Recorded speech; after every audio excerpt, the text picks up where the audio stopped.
How's it going, everyone? My name is Clink, and welcome to the final part of Demon's Souls. Yeah, today's the end. We are going to be confronting the old one and defeating the final boss. But there's a few things we're going to do first. We're going to do some lore, as usual. I'll probably put a timestamp if you want to skip the lore stuff.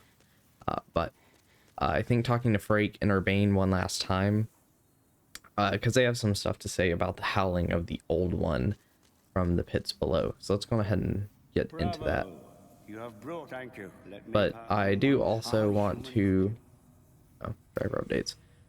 So this is the final list of spells you can get from Frake at the end of the game. I think, like I said, there's one or two that you can't get till New Game Plus because you need to get the Maiden in Black Demon Soul. And I'm trying to remember if the old one has a soul. I know that there's two different endings. I'm gonna do one of them, obviously. Have to. I can only pick one. But yeah, let's see what he has to say. Why, you have defeated all the demons, have you not? This ghastly howl. The Monumental has spoken of it before. There is a question I have long had in my mind. It is whether we are right to banish the old one. But I now have the answer. And it is a resounding no. Listen closely. The old one must not be cut off from us. If the Candle Maiden tries to entrap it, kill her. Then absorb the souls of the old one for yourself. The old one is an unfathomable vessel. It contains all the souls collected by all demons. You will gain the power of a king, and I will gain knowledge from beyond. And that, my dear friend, is the righteous path. You must not allow trifling matters to dissuade you. The demon soul is ripe for the taking. If truth be told, that woman has been tainted by demons herself. She would thank you in her death for relieving her agony. If truth be told... So, in the end, Frake really is also pretty power hungry, but he pretty much tells you how you can get the alternate ending to the game. So if you kill the Maiden in Black, once we're done with the final boss, then you can take the old one's souls for yourself and essentially become the ultimate demon. Now, this would lead to you shrouding the world in fog. I've always liked to think that it's a bit more of an open-ended ending than you might initially think. Now, shrouding the world in fog could mean you scourge the world with demons, but we've also seen that those who become, even archdemons like Maiden Astraya can still retain some of their humanity and use that for good.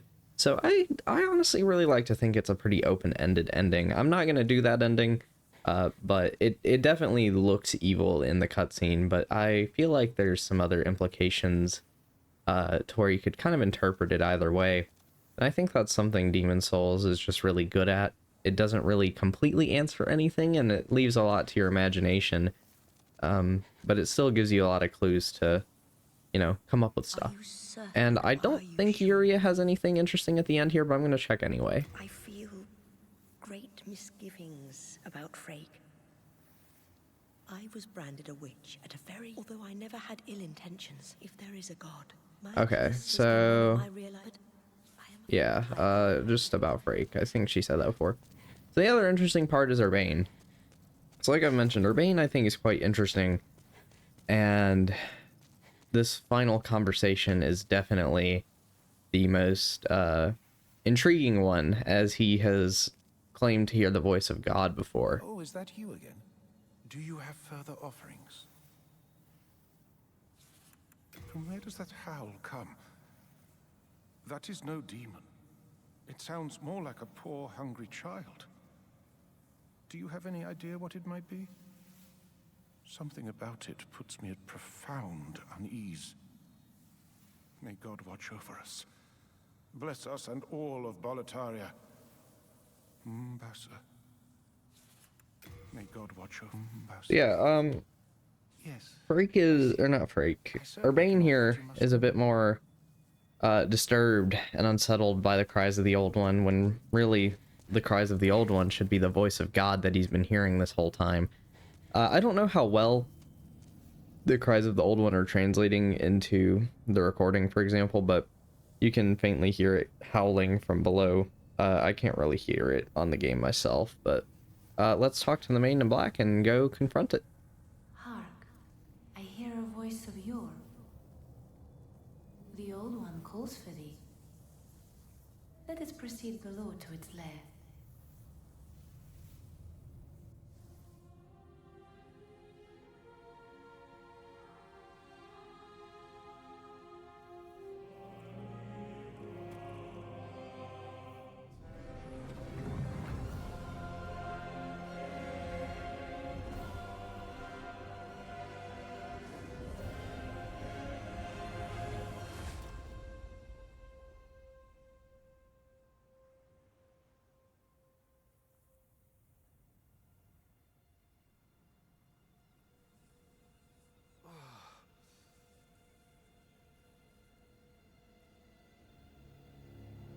Sword just sticking through my head. That's actually kind of funny.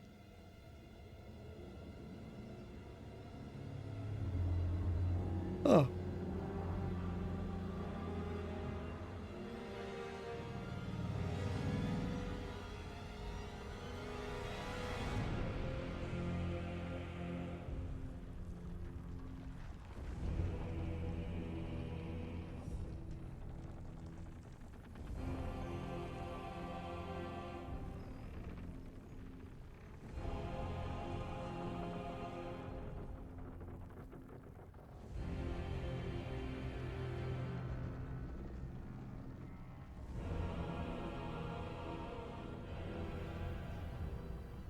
Old One, I have granted thy wish.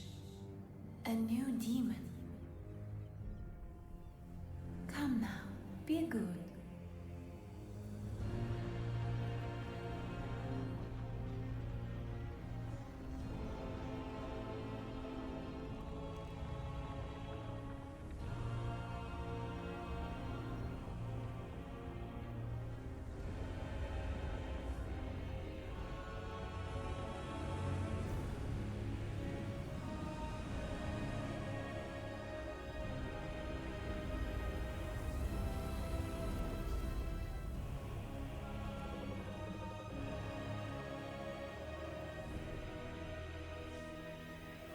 So just to point out, if you actually turn back around here, you can touch this archstone to go back up to the Nexus. You can't really walk too far back here, I don't think. I've never actually really tried. I've always just kind of assumed there's some sort of invisible boundary. There's the boundaries. But yeah, this is an area that you kind of see glimpses of in the opening cutscene. I think that's kind of meant to be where you saw like a line of people wandering through almost a wasteland. One interesting thing is these things right here, I kind of just noticed it. I don't know if these are connected right here. This actually looks a lot like the grace points in the Elden Ring DLC with the little cross circles. But yeah, there's a few interesting things I find about this area with the Old One. The Old One has a lot of weapons in it, as we can see. I wonder if these are just from like Allant's fight with the Old One, maybe the initial Scourge, or if this process of the sword dropping from the Nexus, like what we had happen last time, has happened quite a few times and maybe put the Old One back to sleep. Maybe not necessarily, but, you know, like maybe before it went onto the Scourge or whatever. And this is only the second time where it's really gotten out of hand. But I also really like how the Maiden in Black here seems to be a motherly figure to the Old One almost. She seems to understand it, and it seems to trust her. So it kind of raises a few questions about the Maiden in Black herself. Let us proceed below to its lair. But with that, we can just head on in and confront Allant for real this time. So a couple things about this final boss. It's not much of a boss fight. Oh, you have to actually cut the branches. I do like this this entrance to it though. It's so pretty, honestly. Like, just all the overgrown nature. It's kind of weird that this is the inside of the old one. But yeah, this fight's not really much of a fight. It's more of just meant to be a more fitting end to Allant. Not nearly as intense as last time. Or has the monumental blinded you? Whatever your choice, you are our first visitor. May you be welcome here. Realize I forgot to put cursed weapon back on. But yeah, even Allant will ask you if you want which ending you're really wanting, but here's the real version of him. For yourself, the pain and suffering that fills this world. But God is merciful, and so created the Old One, a poison to the poison. The Old One will feed upon our souls and put an end to this tragedy. Yeah, that's all Allant really has to say to us. One thing I really like is this line about the Old One being a poison to the poison. The beginning of the game describes the Old One as an irrevocable poison placed upon the land, but in Allant's eyes, he sees people as the poison, and the Old One, the poison just meant to counteract that one. So Allant chose to basically get rid of humanity, is really that's, he sees them as the greater threat. And this is what that lust for power really brought him. He got all the power he wanted and ended up with this form. And if you look in his hand there, you can actually see the soul brand here. Since, well, we have Demon Brant, and you could make the Northern Regalia, because we, you know, when we fought False King Allant, he didn't, you know, we're not gonna get the soul brand from him, but we can get it now. You fool! Don't you understand? No one wishes to go on. I guess I should have worded it more as he sees all the suffering of people and sees it as just suffering. And that's why he would really want to get rid of it. But yeah, once you defeat him, you can pick up the Soul Brant for yourself, and you can use the Northern Regalia in New Game Plus, should you wish.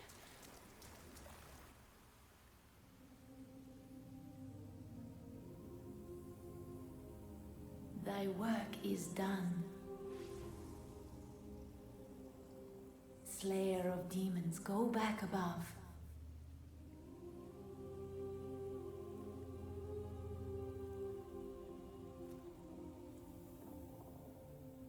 The Nexus shall imprison thee no longer.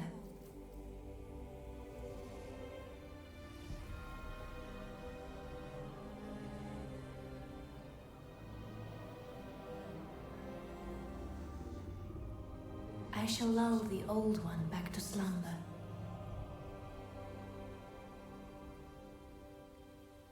Yeah, at this point, if you want to, you can kill the Maiden in Black. You will get her soul, and you will get the other ending of the game. I think that the one you get an achievement for is just the default one here. We just exit the fog through this direction. At last. And once you walk out, the game's ending sequence will trigger.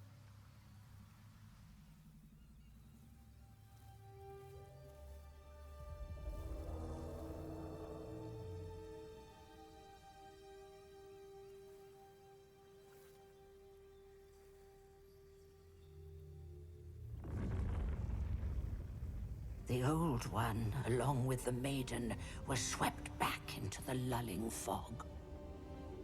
Volataria was spared from the demons, but also lost its knowledge of the soul arts. The souls lost during the pandemonium were never retrieved. And today, the unstable world has another monumental to hold its fabric together.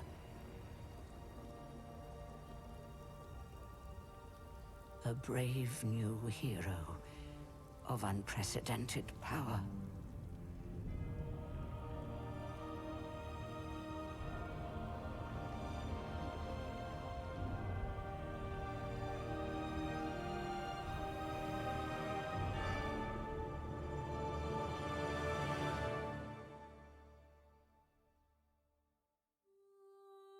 I think it's really funny how either way you end up either becoming the new Monumental or essentially replacing the old one. You kind of just have to take you know, replace one of them. But yeah, that's Demon Souls, all of it. I think I got through mostly everything in the game. I know I got most of the rings. I didn't really talk to Urbane, but you just buy all the spells with boss souls from Urbane, pretty similar to Frake.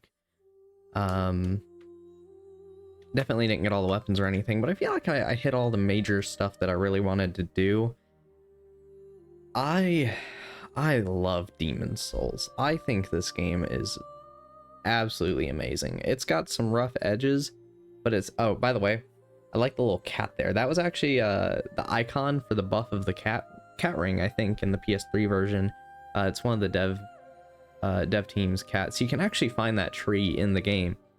But yeah, Demon Souls is definitely a game with some rough edges, but it feels like such an unfiltered passion project of a game. Not to say that From Software's newer games feel a bit more filtered or anything. I mean, From Software still puts out some of the best games the year they release. I mean, Elden Ring was the best game that came out in 2022 without question. It's a fantastic game. Sekiro was also amazing. Like, they've released nothing but amazing games with these Souls games, but I feel like there's still a certain charm to Demon Souls with it being such a dead project in the water. If you didn't know, Demon Souls was actually originally meant to be almost a Japanese equivalent to Oblivion. That's what Sony originally wanted. They wanted something to kind of counter Elder Scrolls 4 at the time, and so that's where this game started development as. And then it kind of was going through development hell and was basically dead in the water when Miyazaki was appointed director of it, and they kind of put the scraps together to make Demon Souls here. I think that's why you see stuff like item burden in this game, is because it was trying to be somewhat similar to Elder Scrolls, and they were definitely still doing their own thing, but it seems they were kind of stuck to trying to do other things as well to rip off Elder Scrolls in some ways. But there's so many just weird, unique things that Demon Souls tries that you won't really see many other games try. Like, its co-op at the time was such a alien thing. The fact that you can just be invaded by people at any time, and that's something that's come back in all the Souls games, but the way they interact with the game's world is super interesting, and it's definitely not something that's going to be to everyone's taste, but I think it's something that you can tell they put a lot of thought into, and they really wanted to make everything feel connected together. And just the atmosphere and the mood of Boletaria and all of the levels in Demon Souls, I think, are really good. I don't think there's a single stinker in there. I've got to say, the closest it gets is maybe Stonefang, but all the other ones I genuinely really like. But I don't even dislike Stonefang. It's okay. It's pretty good. The bosses, I mean, people are gonna say, you know, all the other games have kind of definitely outclassed the bosses of Demon Souls. They're not as complex, that's for sure. They're not as intense. They're not as difficult. But I think a lot of them have their charm. Miyazaki really wanted them to feel different from each other, and for them to have their own distinct strategies when you fought them. There's an older interview from him that he goes into detail about that with, but yeah, I think Demon Souls is a game that still holds up. A lot of people consider it one of the lesser Souls games. Usually I see it as the probably about the second to the bottom when people talk about which ones they really like. For me, this is probably my second favorite one. I really like Demon Souls. And I say that as someone who, this was actually the last one that I played of the ones that were available at the time. So I played Demon Souls at the end of 2020 for the first time. Early 2021 is when I finished it. I think I finished getting the Platinum Trophy in February 2021. And I played it a good couple months after I had finally finished Dark Souls 2 for the first time. I had finished the other 4 games all in by the middle of 2019, really, so in a little over a year. from when I first played Bloodborne. And Demon Souls really struck a chord with me. I really liked everything about it. And it kind of sucks because I'm still like the only person I know that's actually played this game. Maybe with me putting this up, I've told one of my friends that watches my videos, I'm like, do not watch my Demon Souls series. Go play it for yourself. It's a great time. He really likes all the other Dark Souls games and Elden Ring and all that. He's played all of them but Demon Souls. And any of my friends have played all of them have played every one of them but this one, so it's kind of funny. They've even played Dark Souls 2. But none of them have PS5s, but they all have good enough computers to emulate the PS3 version. If you can do that, highly recommend the PS3 version. It's still fantastic. A couple quality of life changes in the PS5 version, if you're looking for that, but stupid man-eaters right there. Ugh, hate the man-eaters. But no, I love this game. I think it's great. And the only one that really does more for me is Dark Souls 1. I'm sitting here actually thinking about doing Dark Souls 1 next. I didn't really think I would do 2 Souls games back to back, or really, you know, I try not to do too many of the same series back to back. It's happened a couple times now, but yeah, I love Demon Souls and Dark Souls 1. I think Demon Souls has a lot of atmosphere, but we'll talk about Dark Souls 1 a lot when I do that one. But oh man, it's interesting to finally be at the end of this game again, which is kind of funny. It's a pretty short game. It's definitely the shortest of the Souls games, and this playthrough of it was actually one of my longer ones I've had in recent memory.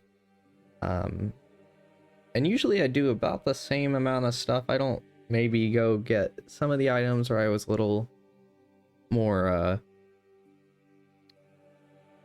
determined to get some of the items I don't normally get for some reason. But yeah, go give Demon Souls a play if you've never played it. If you have a PS5, if you like the Souls games, you'll probably at least enjoy the game. Might not be like the most mind-blowing thing for you if you've played all the other ones, but